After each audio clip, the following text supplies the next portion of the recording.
Hello, and welcome to Breast Cancer Conversations, a podcast brought to you by survivingbreastcancer.org. I'm Laura Carfing, breast cancer survivor and founder of survivingbreastcancer.org, a nonprofit organization providing community, education, and resources to empower those diagnosed with breast cancer and their caregivers from day one and beyond. Hello, my friends, and welcome back to another episode of Breast Cancer Conversations, where we are going to dive into the science, the humanity, and the hope behind every cancer story. Today's episode is going to challenge how you think about treatment. What if cancer wasn't a one-size-fits-all? What if every decision, from the drugs you take to the supplements you choose, was tailored to your own biology? My guest, Dr. John Oertle, Chief Medical Director at Envita Medical Centers, has spent over 25 years pioneering a truly personalized integrative approach that merges precision oncology, functional medicine, and technology. We'll explore why some people respond to treatment while others don't, what circulating tumor DNA can tell us about recurrence, and how understanding environmental toxins and genetics can literally change your odds. So grab a notebook, because this episode is full of those aha moments you'll want to share with your friends and family. Let's dive in. Welcome to the conversation.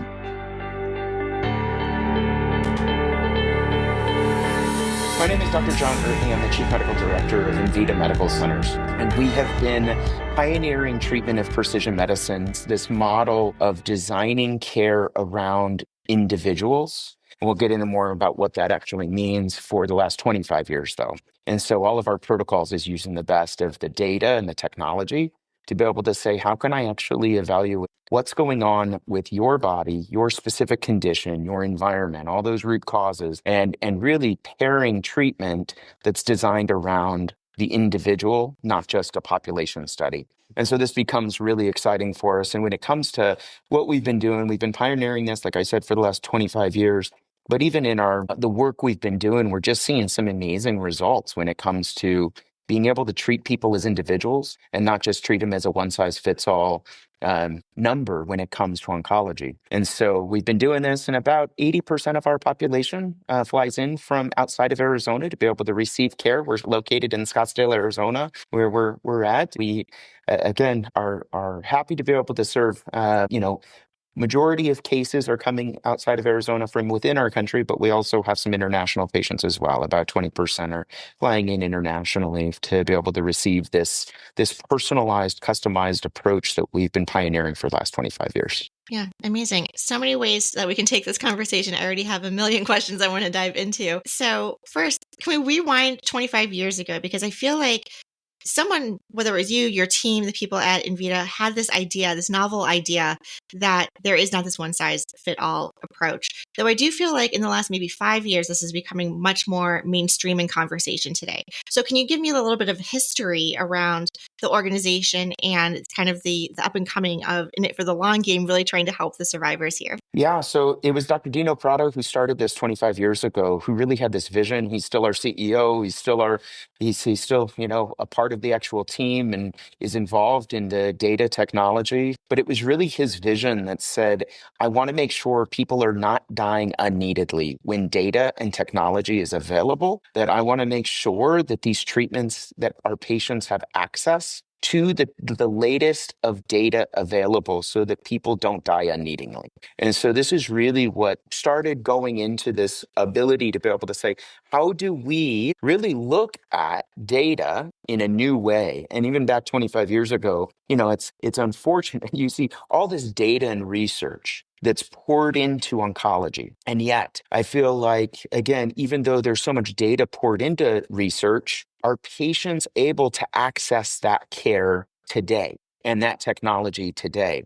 And this is what we've started to see is that, we're pretty much, again, I always like to say we're about 5 to 10 years ahead of the curve before when people are starting. So when we're doing precision in 2015, as you're mentioning, we're starting to finally start to do some precision, in some testing. These are not some of the tests as well. I mean, it's a good example. Like some of the tests we use are not, this is not, we use some really latest technology, but some of the tests, like say, for instance, CT-free DNA. What is this? This is cancer DNA that's floating around in the bloodstream that's coming from your actual cancer. It's a great marker to be able to use.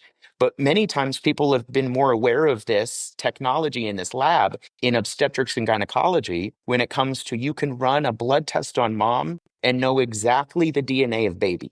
Mm. Again, many of your listeners who have been pregnant in the last literally 15 years have been offered this test and probably have done this test with their actual through their pregnancy. And yet this is something that this is a standard of care in oncology and or in obstetrics, but somehow in oncology, because more data, and we can talk more about that, oftentimes is not being offered to patients. This is where we want to be able to utilize more data to be able to make these life-threatening decisions. And this is really what we've been continuing to fight for as far as this ability, not waiting for an insurance company to be able to cover the treatment or cover the diagnostic, but really make sure patients' lives are worth it and worth fighting for.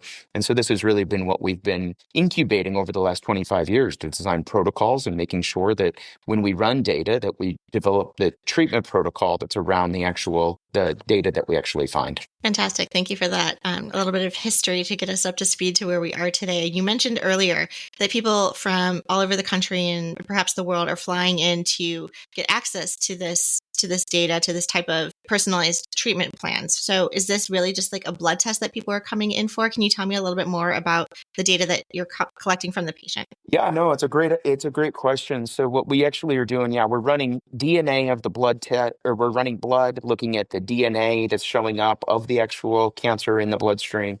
We're looking at cancer cells that are floating around in the bloodstream. These are oftentimes considered to be what's called circulating tumor cells, or cells that have broken off from the actual main tumor and are now floating around in the bloodstream. And we can capture that and we can do testing on those cells. We also are looking at not just the DNA or the cancer cells themselves, but we're also looking at what's going on with the immune system, what's going on with the actual tumor microenvironment. So when it comes to the actual tumor itself, and you take a biopsy of this, let's actually evaluate what's happening. There's a term in oncology called heterogeneity, which means that, again, that all those cells are very different. And so you mentioned that even with, there's not a single person's breast cancer that is the exact identical match. What's really interesting that you actually see, it goes even deeper than that it's almost, you have different tumors or even sections of tumors that are not identical matches in the same tumor, the collection, because you're dealing with millions of cells. Even in a 1 centimeter by 1 centimeter tumor, very small tumor, you're still dealing with a strong quantity, millions of cells that are present. So my whole point is that those cells have variability. They're different. And so this is where, when you start to look at this is one of the things that's been most difficult, I think, when it came to, I like to say Richard Nixon declared war on cancer back in his presidency back in the 70s. And we're still dealing with people dying of cancer today. It's now the second leading cause of death in the United States, and soon to be overtaking on cardiovascular disease is the number one, because we're seeing the rates of diagnosis of cancer continue to be able to increase. And we're seeing, that the treatment modalities for cardiovascular disease, that we can catch it, we can stent, we can actually provide these life-saving treatments for cardiovascular disease. But we're seeing that oncology, we're still seeing that these rates are continually escaping us, because we still see that this is continuing to improve or still increase. So when I look at this, we want to be able to run, again, these biomarkers. And like I was talking about too, being able to not just run the data of the tumor, but what is your body? How is it signaling? How is your immune system signaling? Because the immune system can either signal that it actually kills the cancer, or it actually can signal that it blocks the cancer, depending upon the immune cells that are signaling, or it can also signal inflammatory responses that could actually grow cancer. So this is where it's a very complex dance when it comes to how that body is moving, how it's actually allowing the cancerous state of the body to continue to grow. We also look at metabolism. How is that actual metabolism of the cells? Is it breathing oxygen? Because a poorly oxygenated environment starts to ferment and then starts to be able to create a cancerous environment. So there's all these different dynamics when it comes to the health of the body. And all of this starts to play a role in how patients do. What's their prognosis? How do they actually respond to care? And so, again, I guess my point is that what I've come to understand in the last even 25 years is cancer is more complex than we ever thought it was. And the more we learn, the more we realize how much more complex it is. And so because of that, just to be on it, just to give your listeners this understanding, there's a reason why this one size fits all approach hasn't beaten cancer yet. Right. Early detection is still very helpful to make sure that you're catching it early, but there's a reason why that even with all the latest, we're living in 2025, and yet we still have not been able to beat cancer because it is more complex and you need a complex solution. And so this is where with increased technology, with the increased in testing, and then we also use deep learning models to be able to actually understand this AI deep learning on our data set. We can actually start to develop these models where we can say, okay, personalize the treatment around the individual instead of just this one size fits all approach that everybody gets the same thing. Oh, fantastic. So deep, so complex. It never surprises me how complex cancer can be, but then just hearing it again and again of like, wow, like you feel like you're making so much steps forward and then like maybe a step back because you're like, oh gosh, this is so overwhelming at the same time. I remember a lot of our team at survivingbreastcancer.org, a lot of our volunteers and advocates attend the San Antonio Breast Cancer Symposium every year. I remember a couple years ago, like the buzzword was CTDNA. Everywhere you look, every session was like CTDNA.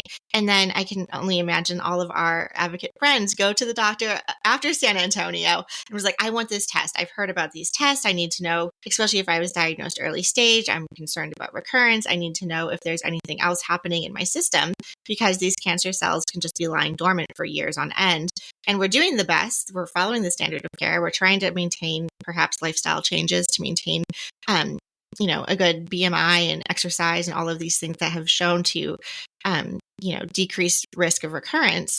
But a lot of the answers that we were getting were, well, we could do the test, but we don't know what the data is going to tell us. We can do this test and we don't know how to respond to it. So we're just not going to do this. So a lot of deny, if you will, right? And, it's always so hard. Every patient is going to kind of approach this differently. Some people are like, okay, no problem. Like sometimes ignorance can be bliss. And if we don't know how we're going to respond to it, I don't need to be anxious to know that I have some level of circulating tumor cells floating around that we can't do anything with at this moment. It's a wait and see game. Or I would rather just have more information and, I'm going to pay out of pocket and I'm going to do X, Y, and Z to try and get the information. So can you kind of help me bridge this gap of like those conversations that we're hearing and then what you guys are able to do? I would love to bridge that gap because, again, it's a really important one.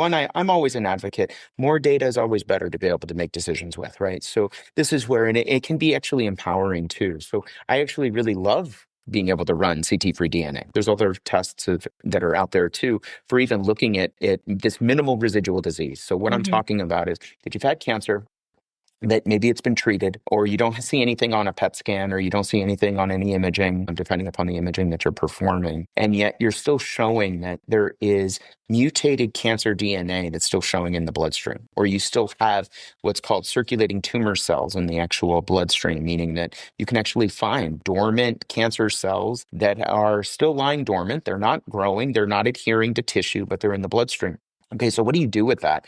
I always like to say, one, you're not going to just go onto a chemotherapy regimen or go through chemotherapy because also you got to, we utilize chemotherapy for our active cancer diseases and we try to tailor them directly to the data that the tumor is giving us instead of just everybody gets, a certain regimen depending upon their staging and their type of cancer. But what I'd like to say is that there's so much data that can actually be derived when you have other things besides just chemotherapy that you have as options.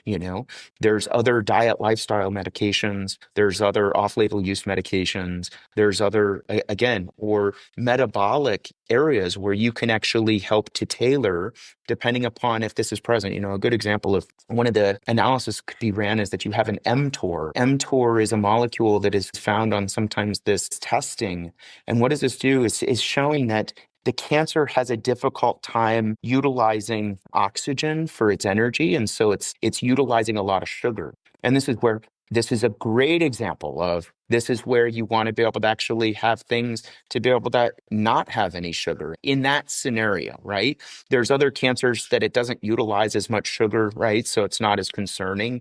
But other cancers that do, well, this is a really critical thing that could actually guide your ability for your diet and lifestyle to be able to make sure that you're supporting yourself. There's some really amazing herbs that can be done to be able to actually work on that mTOR, the supplements that could potentially be very helpful helpful to be able to hit that molecule. So this is where you can do things to be able to, many times it's not in, I don't want to, discount a lot because I know it's a common experience, I think, for patients who go to see their oncologist and, can you run this test? Can you Right. do this? Test And me. I need to know.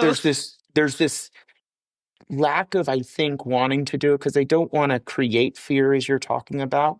And then the other thing that I'm also very considerate of is that many times they just don't have the tools. They haven't been trained this. They don't know what to do. And so because it's not in their education, their training, they're left with saying, well, I don't know what to do about an mTOR and what your diet and lifestyle should be as far as being able to help support and serve you, even if this is present. And so for me, it's one of these dynamics where being able to educate, look at providers that know, being able to actually understand and partner up with people that really do have an understanding of this, because it makes a big difference. It makes a big difference. And so because if you do have it present, this is one of those areas too, where again, I always say, well, you want to it changes. There's a couple of things too, is it changes your screening process. It changes for us, what are those diet and lifestyle? It changes how frequently do we actually monitor that?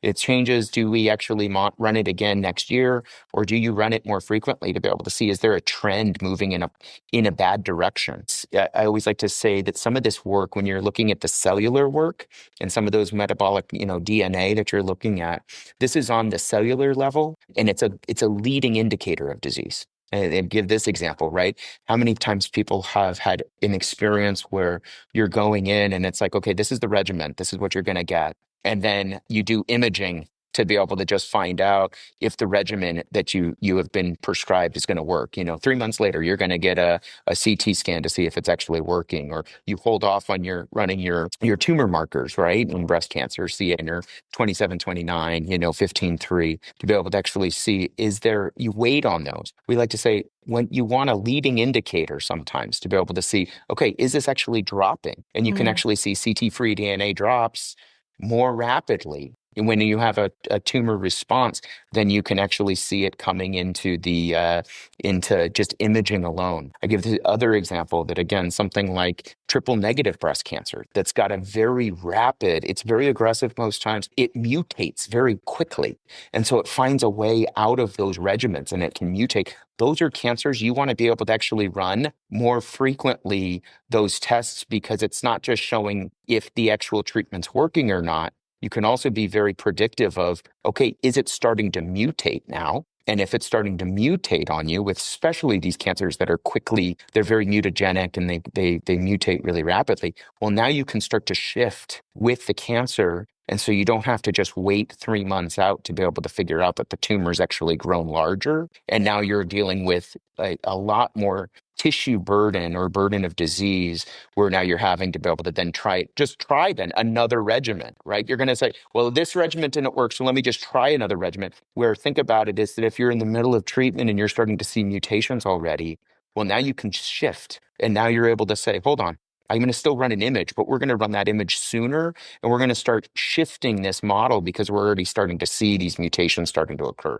Does that make sense? So I think it's a leading indicator of analysis instead of a lagging indicator. And when it comes to timing is everything when it comes to a cancer patient. You want to make sure that you're catching that. I would much rather know that you potentially need, if you have tumor DNA that's floating around in the bloodstream or circulating tumors, you want to keep monitoring that, because you don't want to just have it be silently growing until you develop symptoms or your weight back to be able to just get scanned the very next year, if that makes Yeah, sense. no, So absolutely. these are our lives that we're talking about. And so this is why I really want to make sure that finding, again, people that are advocates for themselves. I also will share, this is interesting data that we find, is that 90%, so we see a lot of, we do see some early stage cancer patients. We see a lot of late stage cancer patients, stage 3, stage 4 cancer patients as well. But our data shows that we've actually seen 90% of our patients, when we actually run their biometric data and looking at the DNA,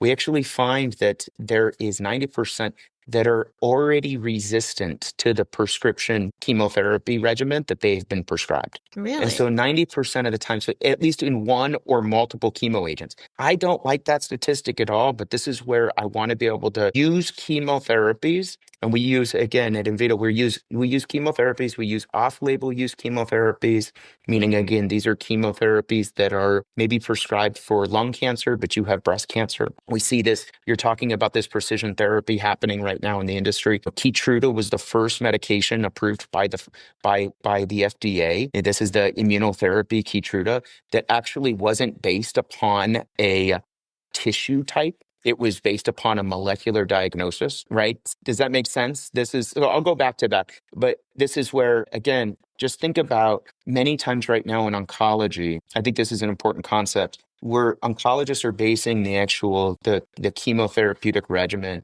based upon your tissue.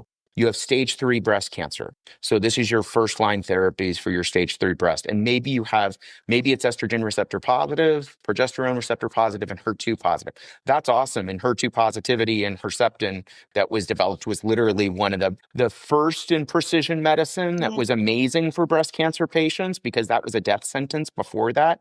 And this was that, but that's 3 molecules that you're talking about that you now have an option to be able to treat. What if you have other molecules that are present? And this is where, I've seen many patients where that HER2 molecule, I know we're talking about breast cancer, but that HER2 molecule is on colorectal cancer. And guess Right. what? Nobody's testing it. And if you're not testing it, you don't know it. But if you find it, then guess what? Herceptin becomes this beautiful treatment that's in place, just like it is for breast cancer patients who have HER2 positivity. And so you treat it as far as that goes. So we do this when it comes to chemotherapies. We use chemotherapies that are off label. And then we also use other drugs as well that are not chemotherapy, but they show an effect for the actual cancer. I oftentimes give this example of, say, for instance, a molecule called MMP. It's called metalloproteinase. This molecule, if it's present on a cancer cell, it invades into tissue and it starts to actually make cells. I give this example that it almost makes cells more sticky,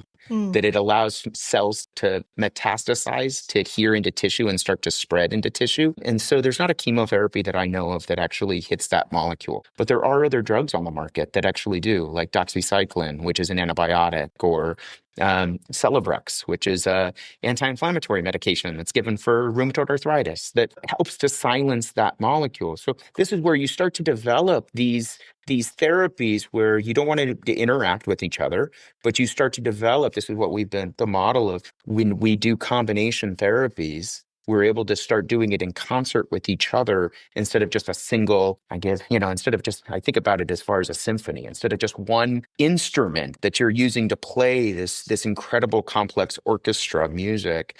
We're using, okay, what is the music? Tell us. Where's that roadmap? What is the actual roadmap that a patient is needing to play?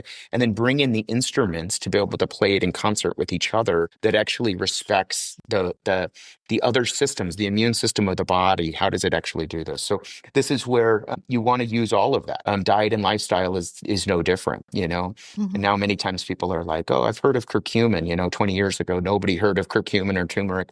Unless if you were from India, because the generations and historically, everybody knew about turmeric or curcumin in India. Yeah. But now we know that it can have a great effect. I always like to say, though, you still don't want to do a one size fits all, even with your supplements, because I've had molecules where you can actually see the curcumin could potentially be disrupting the treatment, the chemotherapy. And you don't want to have that.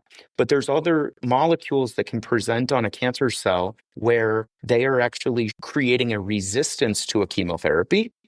This is in the data. And curcumin helps to remove that allows the chemotherapy to become sensitive to the cancer again. And so that's where these options that start to be able to really make a lot of sense when it comes to you follow the data. And now you start to be able to build these regimens based upon our 25 years of data and experience in putting these combinations together. And you put that with the latest in the data that's coming about and the technology that's available to patients like CT-free DNA. Obviously, that's been around for a long time now. There's other things too to be able to look at that I'm even excited about. But this is where you start to be able to put these together and it starts to actually create a logical plan for the ability of a patient to not be fearful anymore, but can actually be empowered with knowledge that what they're doing has got a good likelihood of actually having success. And then you also, if you don't, then you want to get forth to a program that will have a good fighting chance of being able to respond, if that makes Yeah. sense. No, amazing information. And there's two topics I think I want to dovetail from the information you just shared. One is how to utilize off-label drugs, and the second one is supplements. So for someone who doesn't know anything about these off-label drugs, I think as I'm listening to you speak, I'm like, oh my gosh, we just need all these brilliant minds to be in a room together and share information and share knowledge and try and test. But from how does this work in practice? Already approved drugs for another indication, but are these now considered clinical trial type regimens for the patient? Or is there, I guess, what risks do we need to be aware of if these aren't indicated for breast cancer per se? Yeah, well, I'll share in our models, it's very challenging. I'll just share to be able to have a double-blind placebo-controlled study is very challenging because it's not this is almost where I'll go a little bit deeper here because it's almost this one drug for one sickness doesn't work in oncology. So it's combinations.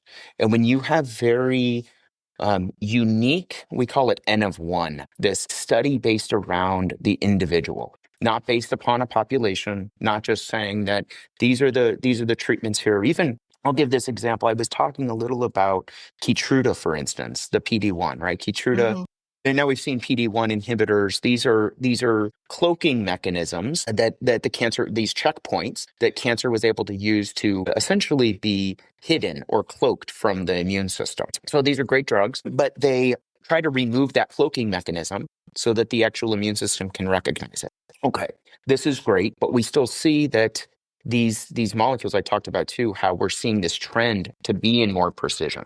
So Keytruda was an example. Now we've looked at it's based upon now a molecule. If PD-1 is now a part of your cancer, PD-L1, right, is a part of that actual molecule, then you're now able to actually have in solid tumors the ability of having coverage for Keytruda or the PD-1 inhibitor to be able to be a part of your regimen. This is great because that was revolutionary. It's not just based upon tissue, it's now based upon a molecule. Right. Problem still is, okay, so what happens when only, and this is when you actually take tumor and you run it through, again, we run it through very specialized testing and pathology to be able to look at what is the actual amount of PD-1 that's present on a tumor. Maybe it's only 17% on a single tumor. You can get that drug, but it's going to be less responsive. Mm-hmm. You see, so this is where you can still utilize that. But then how do you do this to where you can augment its effects to be able to make sure that the immune system is able to target not just 17% of that tumor,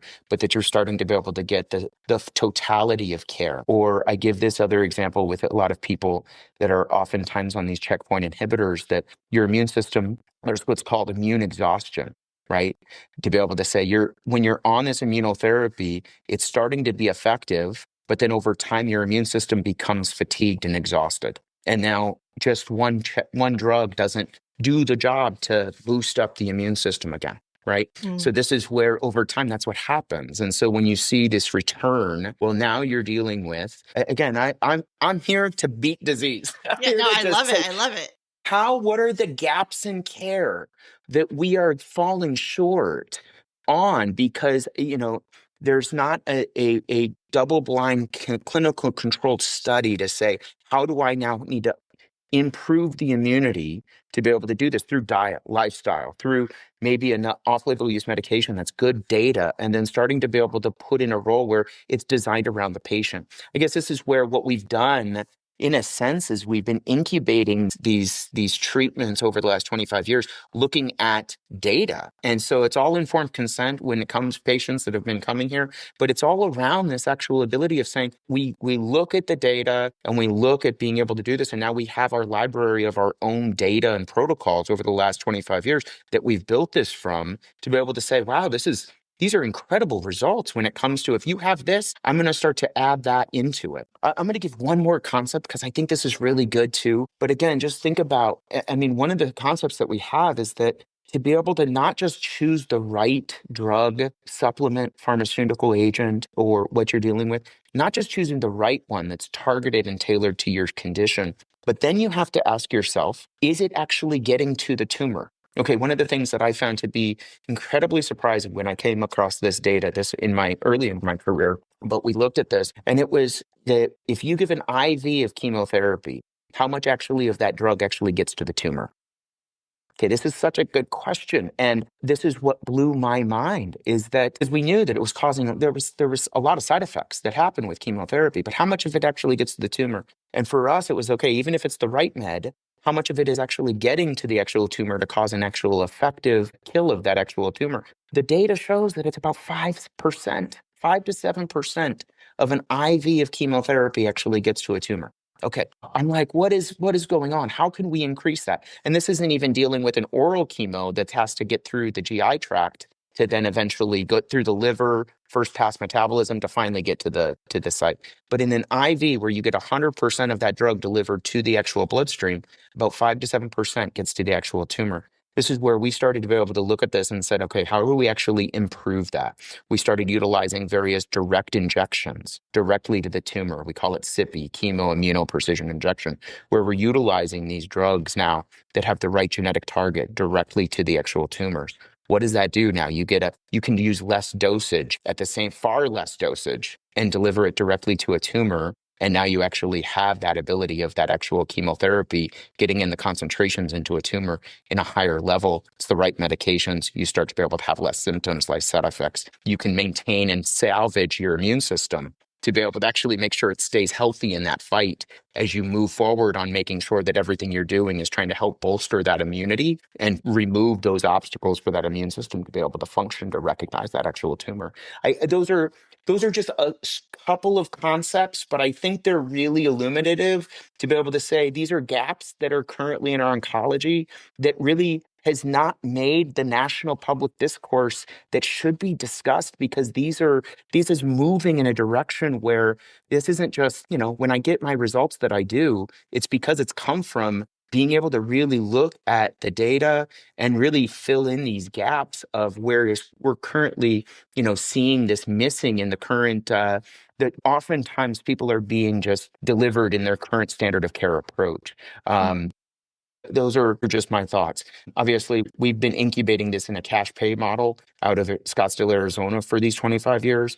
We've also started going into employer groups and employer plans because what our data also showed, I wasn't going to mention this, but I think it's important because this is where what we've found is that the data is great when it comes to outcome. But then it becomes how do people access this, Mm-hmm. which is a big part of my like, okay, I have this beautiful secret that I feel like we've been continually doing and utilizing and reproducing and having this approach with to be able to bring forth outcomes. But then how do you do this when it comes to actually access for people to access this? What our data was showing, and we were about half, okay, get this, with the data and the outcomes that we had with people flying in, which was great, we were about half the cost of the conventional system when it came to our actuarial data that we ran in 2020. And the reason why, because we were using less dosage of chemotherapy, we were having less side effects. And so all of this ability of having this approach, we were at half the cost. And when that came to our realization, we said, okay, we need to be able to start moving this forward. So now we've had different plans and different employer groups, which again, self-funded and level funded plans that are now flying in and having us a part of their actual oncology programs because you get better outcomes and you have a lower cost. So all of that was this model now that we've been working towards in the last 5 years of saying, how do we provide coverage for Mm-hmm. this kind of access to be able to make sure that people have access to this kind of treatment? And so that's been a big part of what we've been doing as well. At the same time, we've been continuing to push forward with outcomes, Yeah. if that makes sense. Really important questions. And that always seems to be like the chicken and the egg situation of, new approaches coming out and then just going up against the headwinds of how do we get things moved and changing the standard of care to be more innovative and open to some of these opportunities that you guys are presenting at Envita. I want to circle back to the real quick. I've got something else too that I was thinking it's a good conversation but it's this concept of root cause Mm, of being able to analyze, because I know this is where too it's been a passion of mine with, especially within breast cancer, that and there's been a national conversation about maybe some root causes that are going on in medicine right now, and carcinogens in our environment, and what are some of these actual root causes, because everybody knows what a carcinogen is, right? I think all your listeners, oh, yeah. I'll define it. What is a carcinogen? But a carcinogen is a chemical toxin that causes cancer. We know this.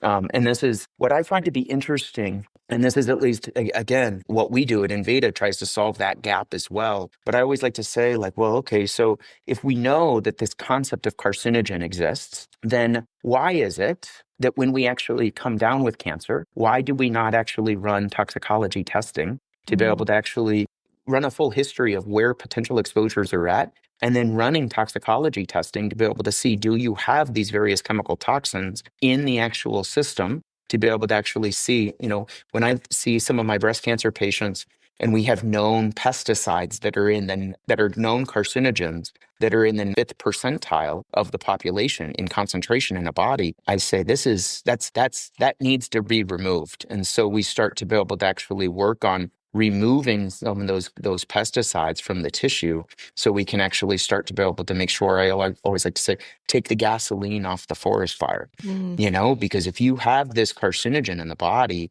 and it's signaling cancerous growth and it's suppressing immunity and creating this microenvironment of the tumor to be able to actually be proliferative instead of actually being able to not grow, that's where we've got to be able to also, it's a part of the process, because, and I would say for any of your listeners too, I mean, that's just another area where if you have cancer, please, it's really helpful to investigate where in the world did this thing come from.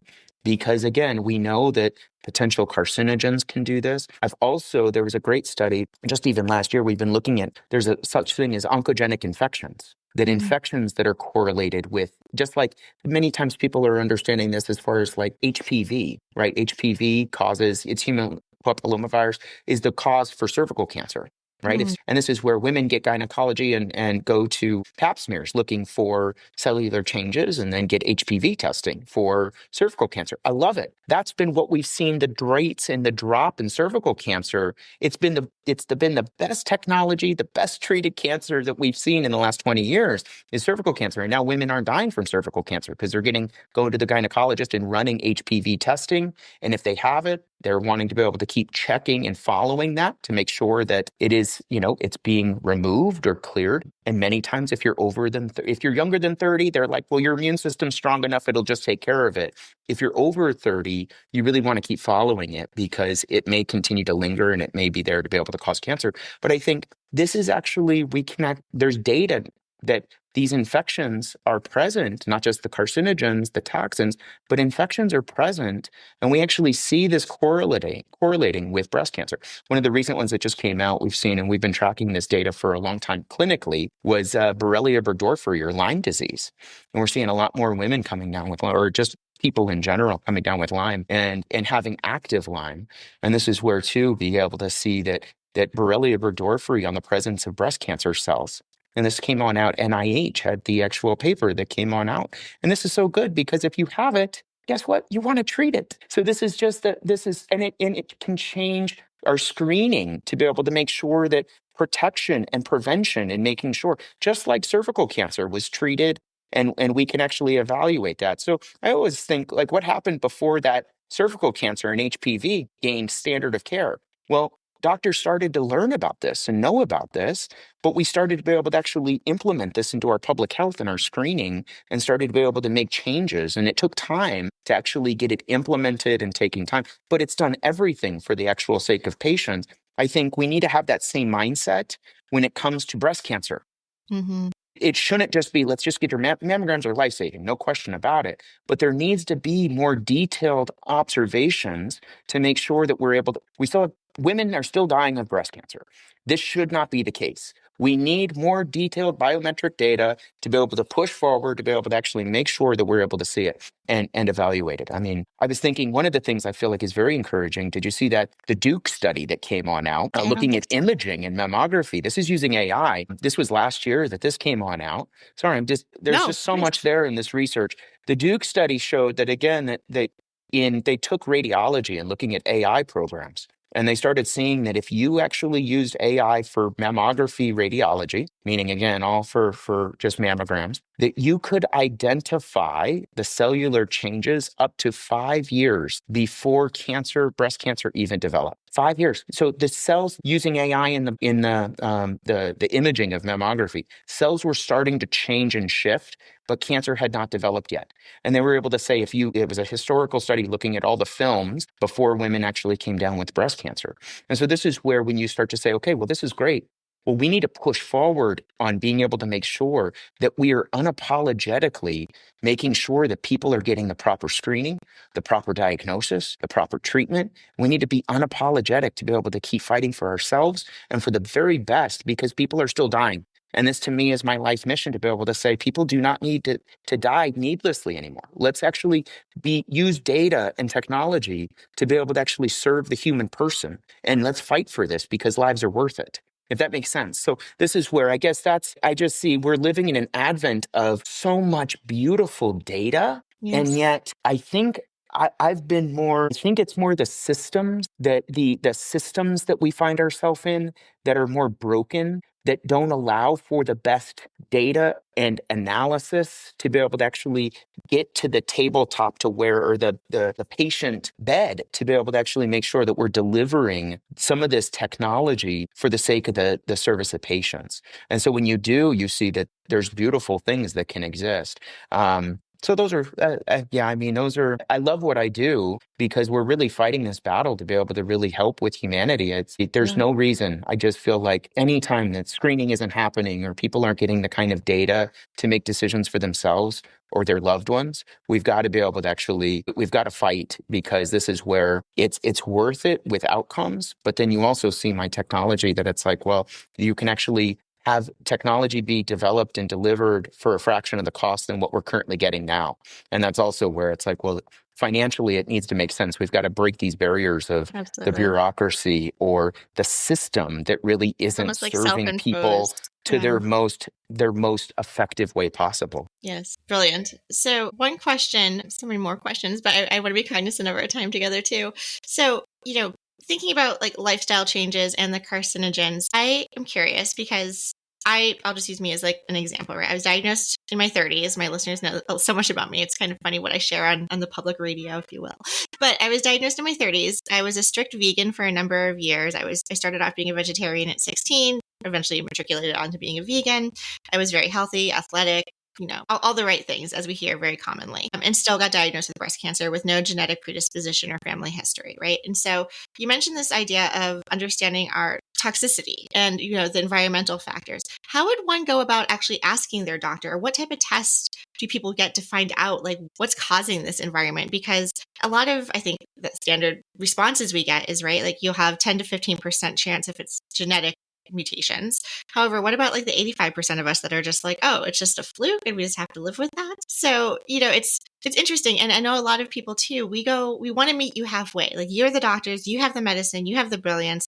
But if I can throw out my toxic like lipsticks and makeup or my chemicals that I'm using to clean my house or the plastics or like all of the things that I'm thinking about, I'm doing my part, that's in my control, but so much is also still out of my control. So how would one go about finding what's in our bodies, I guess? That's a great question. So I would also say that again, most times you're not going to find this in just your standard of care doctor office, right? This is where there's been this increase in being able to seek out maybe a functional medicine doctor Mm, or being able to actually look at who's doing, some further deep dive and analysis, of a functional medicine doctor to be able to actually further evaluate. I'm certainly I happy see. to be able to make sure that we're able to look at, if you come to Envita, it's one of these areas where we're saying, okay, let's look at your history. What are you exposed to?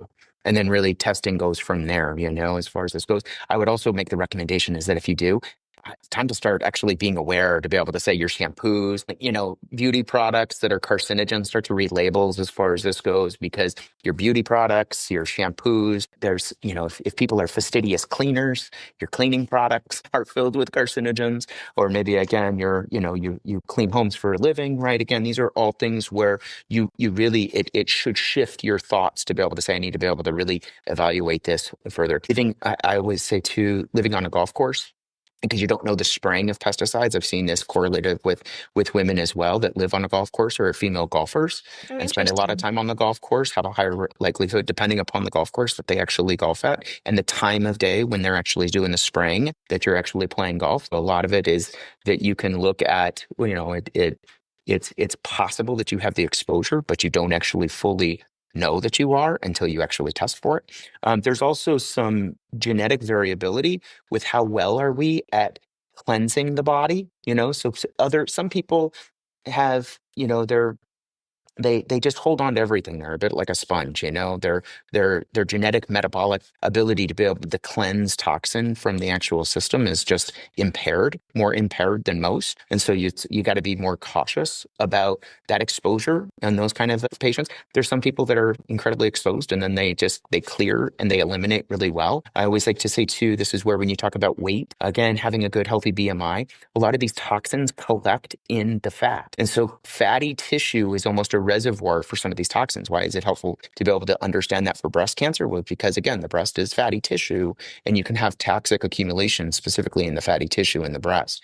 And so this is why is it helpful? Because again, somebody that just loses that weight and gets into a healthy BMI, that can be an incredible detox program to be able to cleanse and clear, because there's nowhere for that fat or those toxins to store. Right. And so this is where that's really helpful too, to be able to actually just make sure that you're not having that healthy BMI, to be able to not have that toxic accumulation. And so this is all, again, it's this finding a doc. I would just say finding a doc that's knowledgeable, doing your own research, because I think we've addressed some really, I think Yeah. what I love as far as questions, I just want to make sure that these are questions being asked, discovered. Do your research. We live in now, again, a time where, obviously it's not just Google that you're looking at for education, but ChatGPT or these other AI. They're not perfect. They're not perfect. There still is hallucinations that can occur. This is where you actually Yep. start to get falsities in the AI data. Again, they're not perfect, but at the same time, they do a lot of good to be able to direct you in the right direction.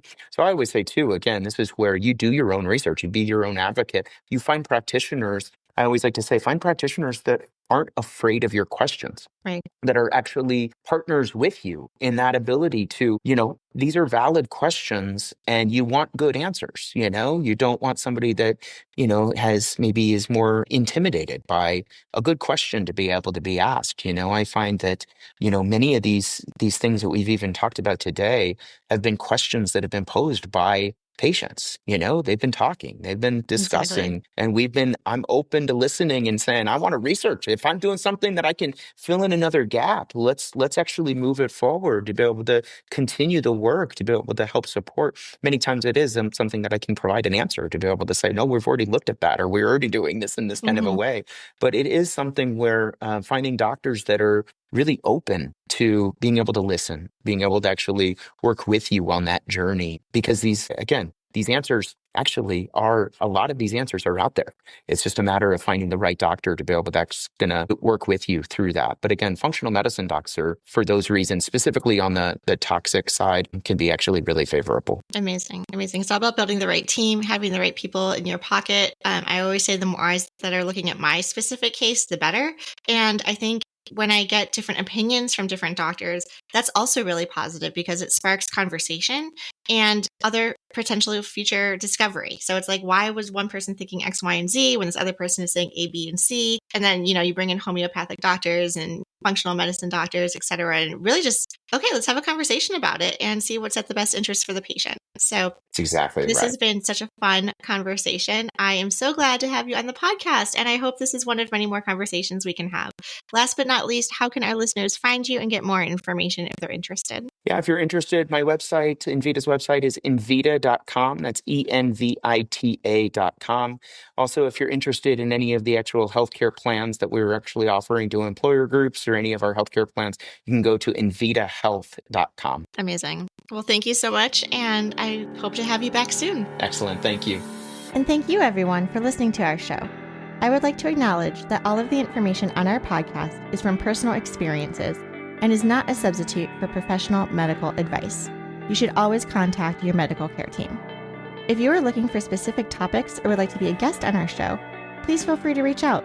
My email is laura@survivingbreastcancer.org. Our show is made possible by our nonprofit, survivingbreastcancer.org, and by our incredible donors like yourself. You can hop on over to survivingbreastcancer.org to sign up for our mailing list, make a donation, and explore the 400 plus programs we offer each year at survivingbreastcancer.org/events. Until next time, keep on thriving.